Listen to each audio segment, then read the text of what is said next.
राजस्थान विधानसभा चुनाव की तारीखों के ऐलान के बाद से पहला सर्वे आया है और इस सर्वे में साफ हो गया है कि इस बार राजस्थान में किसकी सरकार बनेगी और कौन बनेगा राजस्थान का अगला मुख्यमंत्री। भारतीय जनता पार्टी लगातार कोशिश कर रही है कि सत्ता में वापसी कर पाए, तो वहीं कांग्रेस की कोशिश है कि लगातार दूसरी बार सत्ता में आकर के जो एक रिवायत लंबे समय से चली आ रही है, पिछले 3 दशकों से चली आ रही है कि हर 5 साल पर सरकार बदल जाए, कांग्रेस उसको उस तिलिस्म को तोड़ने की कोशिश कर रही है। तो अब ये जो सर्वे आया है उसने निश्चित तौर पर यह साफ कर दिया है कि राजस्थान में किसकी सरकार बनेगी। चुनाव की तारीखों के ऐलान के पहले तमाम जो सर्वे आए थे, हमने बताया था तब किसकी स्थिति मजबूत थी। कई सर्वे में तो बीजेपी और कांग्रेस के बीच कांटे की टक्कर थी, लेकिन चुनाव तारीखों के ऐलान के बाद से ये पहला सर्वे है। ऐसे में ये सर्वे काफी मायने रखता है और इस सर्वे में यह साफ हो गया है कि राजस्थान का किंग कौन बनेगा, राजस्थान की कुर्सी पे कौन विराजमान होगा। चलिए आपको आंकड़ों के जरिए समझा देते हैं कि राजस्थान में इस बार 2023 में किसकी सरकार बनने जा रही है। तो सबसे पहले हम एरिया वाइज शुरू करते हैं। जयपुर धौलपुर का हाल आपको सबसे पहले बताते हैं। यहाँ विधानसभा की कुल 48 सीटें हैं। इनमें से भारतीय जनता पार्टी के खाते में 28 सीटें जाने की संभावना है, जबकि कांग्रेस के खाते में यहाँ 19 सीटें जा सकती है, जबकि अन्य के खाते में 1 सीट जाने की संभावना है। यानी जयपुर और धौलपुर में भारतीय जनता पार्टी आगे बढ़त बनाई हुई है। ओवरऑल भी हम बताएंगे कि 200 सीटों वाले राजस्थान में किस पार्टी को कितनी सीटें मिलने की संभावना है, लेकिन उससे पहले ये एरिया वाइज जो है वो समीकरण आपको बता देते हैं। धौलपुर में जैसा कि आपने बताया, मैंने आपको बताया कि जयपुर और धौलपुर में बीजेपी 28 सीटें, कांग्रेस 19 और अन्य के खाते में 1 सीटें जाने की संभावना है। चलिए बात करते हैं टोंक और कोटा का हाल आपको बता देते हैं।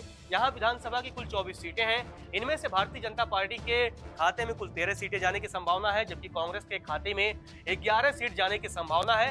अन्य का यहाँ खाता खुलना भी मुश्किल दिख रहा है। यानी टोंक और कोटा में ये जबरदस्त मुकाबला देखने को मिल सकता है और यहाँ की जो 24 सीटें हैं वो निश्चित तौर पर बीजेपी और कांग्रेस के बीच लगभग बराबर आसपास बढ़ती हुई दिख रही है। बीजेपी हालांकि थोड़ी बढ़त बनाई हुई है, 2 सीटों की यहाँ जो है 2 सीटों के मार्जिन से जो है वो भारतीय जनता पार्टी कांग्रेस से थोड़ी आगे दिख रही है, लेकिन कहीं ना कहीं यहाँ मुकाबला जो है वो काफी टक्कर की होने की उम्मीद है टोंक और कोटा में। अब बात कर लेते हैं मारवाड़ का, क्योंकि ये बड़ा जो है हिस्सा है।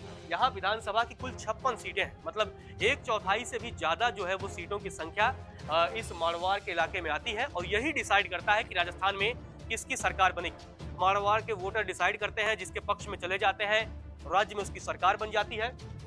भारतीय जनता पार्टी यहाँ 40 सीटें जीतती हुई दिख रही है, मतलब मारवाड़ में भारतीय जनता पार्टी एक तरफा 56 सीटों में से 40 सीटें जीतकर बढ़त बनाती हुई दिख रही है, जबकि कांग्रेस यहाँ 15 सीटों पर ही सिमटती हुई दिख रही है।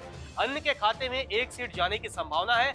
यानी मारवाड़ में भारतीय जनता पार्टी बड़े मार्जिन से जो है वो बढ़त बनाती हुई दिख रही है, आगे दिख रही है। अब बात करते हैं शेखावाटी की। शेखावाटी में विधानसभा की कुल 24 सीटें हैं और यहाँ भारतीय जनता पार्टी और कांग्रेस के बीच कांटे का मुकाबला है, कड़ी टक्कर है और 24 में से 12 सीटें बीजेपी और कांग्रेस के खाते में जाती हुई दिख रही हैं।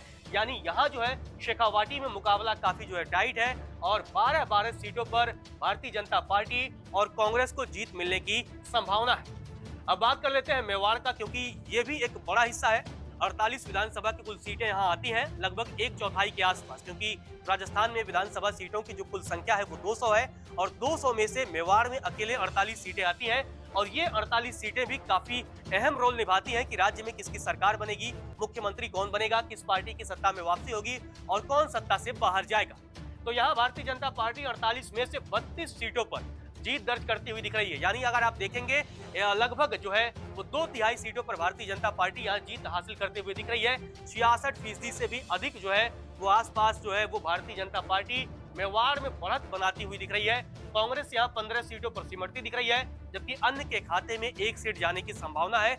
यानी मारवाड़ की तरह मेवाड़ में भी भारतीय जनता पार्टी, जो सर्वे के नतीजे आए हैं, सीएनएक्स ने इस सर्वे को किया है और इस सर्वे में भारतीय जनता पार्टी 32 सीटों के साथ आगे दिख रही है, जबकि कांग्रेस 15 सीटों के साथ भारतीय जनता पार्टी से लगभग आधी से ज्यादा पीछे है। ऐसी स्थिति में देखा जाए तो भारतीय जनता पार्टी मारवाड़ की तरह ही मेवाड़ में भी अच्छा प्रदर्शन करती हुई दिख रही है। चलिए अब आपको बता देते हैं कि कौन बनेगा मुख्यमंत्री। जो सर्वे आया है सीएनएक्स के सर्वे में ये भी सवाल पूछा गया कि राज्य का अगला मुख्यमंत्री के तौर पर आप किसे देखना पसंद करेंगे। जनता ने खुल करके अपनी जो है वो राय, अपनी प्रतिक्रिया अभिव्यक्त की है। अशोक गहलोत के पक्ष में 32.5% लोगों ने समर्थन दिया है। यानी 32.5% लोगों का मानना है कि अशोक गहलोत ही राजस्थान के अगले मुख्यमंत्री बनेंगे। ये सर्वे में जो नतीजे निकल करके आए हैं उससे ये स्पष्ट होता है, जबकि बीजेपी की वसुंधरा राजे के पक्ष में 26.98% लोगों ने अपना समर्थन दिया है। हालांकि यहाँ ये भी दिलचस्प हो जाता है, सर्वे में तो ये पूछ लिया गया कि वसुंधरा राजे को सीएम के तौर पर कितने लोग देखना पसंद करते हैं। उनमें से 26.98 यानी तकरीबन 27% लोगों का स्पष्ट तौर पे मानना है कि वसुंधरा राजे राज्य की अगली मुख्यमंत्री हो सकती हैं। हालांकि सियासी गलियारों में यह भी चर्चा है कि भारतीय जनता पार्टी ने वसुंधरा राजे को साइडलाइन कर दिया है, लेकिन अब ये देखना दिलचस्प होगा क्योंकि जनता में एक बड़ा वर्ग है, लगभग 27% वर्ग ऐसा मानता है कि वसुंधरा राजे राजस्थान की अगली सीएम हो सकती है। लेकिन जिस हिसाब से भारतीय जनता पार्टी और बीजेपी आला कमान ने, खासकर पीएम मोदी, अमित शाह और जेपी नड्डा ने लगातार वसुंधरा राजे को दरकिनार किया है, और ये सर्वे निश्चित तौर पर कहीं ना कहीं ये बीजेपी को टेंशन भी देगा, क्योंकि 27% तकरीबन लोगों का मानना है कि वसुंधरा राजे राज्य की अगली मुख्यमंत्री हो सकती हैं। जबकि सचिन पायलट लगातार पिछले 5 सालों में राजस्थान में सियासी उठापटक का एक लंबा खेल चला। शय और मात का खेल अशोक गहलोत और सचिन पायलट के बीच में हुआ। सचिन पायलट डिप्टी सीएम भी बने थे, लेकिन बाद में उन्होंने अपने पद से इस्तीफा दे दिया। लेकिन अब जनता में 12.35% लोगों का मानना है कि सचिन पायलट राज्य के अगले मुख्यमंत्री हो सकते हैं। अगर आप अशोक गहलोत से कंपेयर करेंगे तो तकरीबन 20% लोगों का जो समर्थन है वो अधिक है अशोक गहलोत की तरफ, यानी तकरीबन 20% लोग अधिक मानते हैं कि अशोक गहलोत ही राज्य के अगले मुख्यमंत्री हो सकते हैं, जबकि सचिन पायलट को महज 12.35% लोग ही मुख्यमंत्री के चेहरे के तौर पर देखते हैं। हालांकि प्रियंका गांधी ने भी जनसभा किया और जनसभा में उन्होंने संकेत दे दिया कि अशोक गहलोत ही कहीं न कहीं राजस्थान के अगले मुख्यमंत्री हो सकते हैं अगर कांग्रेस की सरकार बनती है तो। चलिए, इन नामों पर भी चर्चा हुई। इन नामों में है गजेंद्र सिंह शेखावत, इनको जो है केंद्रीय मंत्री है, लेकिन बीजेपी ने इस बार विधानसभा के चुनावी मैदान में उतारा है और 10.07% लोगों का मानना है कि गजेंद्र सिंह शेखावत पर भारतीय जनता पार्टी दांव लगा सकती है और गजेंद्र सिंह शेखावत ही राज्य के अगले मुख्यमंत्री हो सकते हैं। राज्यवर्धन राठौर को भी भारतीय जनता पार्टी ने विधानसभा के चुनावी मैदान में उतारा है और 7.81% लोगों का मानना है कि राज्यवर्धन राठौर राज्य के अगले मुख्यमंत्री हो सकते हैं। जबकि बीजेपी ने दिया कुमारी को, ये भी लोकसभा सांसद हैं और बीजेपी ने इनको टिकट दिया है और दिया कुमारी के समर्थन में 3% लोग हैं। सियासी गलियारों में यह भी चर्चा है कि बीजेपी और राज्य के तमाम जो सियासी पंडित हैं वो दिया कुमारी को वसुंधरा राजे के विकल्प के तौर पर भी देख रहे हैं, क्योंकि दिया कुमारी भी वसुंधरा राजे की तरह ही राज परिवार से ताल्लुक रखती हैं, राजघराने से आती हैं। ऐसे में बीजेपी के साथ साथ तमाम लोगों का ये मानना है कि दिया कुमारी वसुंधरा राजे की विकल्प हो सकती हैं, लेकिन सर्वे में वो विकल्प अभी दिखता नहीं है, क्योंकि जहां 27% तकरीबन लोगों ने वसुंधरा राजे को सीएम के तौर पर अपनी पहली पसंद बताया है, तो महज 3% लोगों ने ही दिया कुमारी को सीएम के तौर पर अपनी पहली पसंद बताया है। अब किसे कितना वोट मिलेगा, यहाँ ये पूरा साफ हो जाएगा कि ओवरऑल जो राजस्थान का पिक्चर है ये क्लियर हो जाएगा।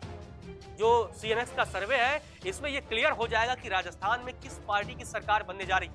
और चलिए, आपको जैसा कि मैं बार बार बताता हूं, 2018 से कंपेयर करके बताता हूं कि किसके वोट शेयर में बढ़त होगी और किसके वोट शेयर में जो है वो कटौती देखी जाएगी। ये भी बड़ा दिलचस्प हो जाता है। भारतीय जनता पार्टी को सीएनएक्स के सर्वे के मुताबिक 44.92% वोट मिलने की संभावना है। अब 2018 के नतीजों पर अगर आप गौर करेंगे तो उस समय भारतीय जनता पार्टी को 38.77% वोट मिले थे, यानी इस बार ये आंकड़ा तकरीबन जो है वो बढ़ता हुआ दिख रहा है और तकरीबन 6% से ज्यादा आसपास भारतीय जनता पार्टी के वोटों में इजाफा देखा जा सकता है।